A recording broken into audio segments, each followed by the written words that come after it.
Hello everyone, welcome back to Wild Writing in the Time of Corona, where we are now on to our 94th session.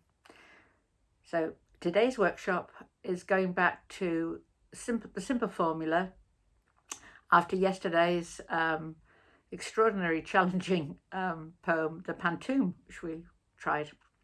So today you're going to get 6 words, and your challenge is to decide what sort of poem you'd like to write, what sort of structure you'd like to write, I should say.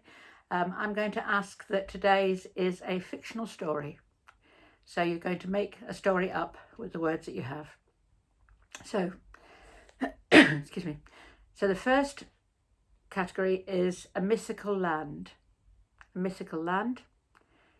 The second is a rich material. The third is the enemy. The enemy.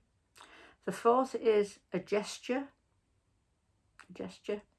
The fifth is a powerful woman. A powerful woman. And the sixth is messages. So we have a mythical land, a rich material, the enemy, a gesture, a powerful woman, and messages. And try and use as many as you can. Ideally, I guess you would use 6. Decide on the story and decide on the verse form. So make those decisions for yourself. And also, I'm going to suggest, as I have before, that in writing this, when you've finished it, you read it out loud.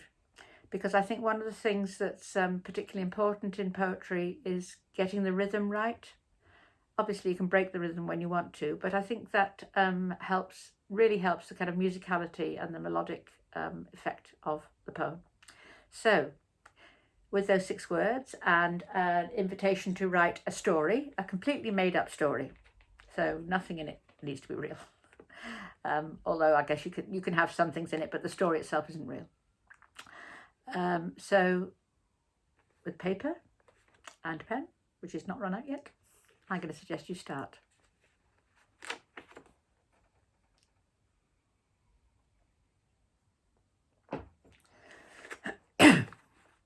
Okay, so to share mine with you, my mythical land, I chose Shangri-La, which I believe is near Tibet. Mythical land. The rich material was silk. I struggled with the enemy, so I put anyone. Anyone could be the enemy. A gesture was a wave. A powerful woman was a mother. And messages, I went for beacons on the hills, which people used to light, I know. So, and this is the poem that I wrote. I decided that I would write a poem that had a kind of classical story structure, a kind of classical narrative poem structure, which would mean that it would be in 4-line verses and there would be 1 rhyme per verse. So that's how I decided, as I knew that was a form that would work. So here we go.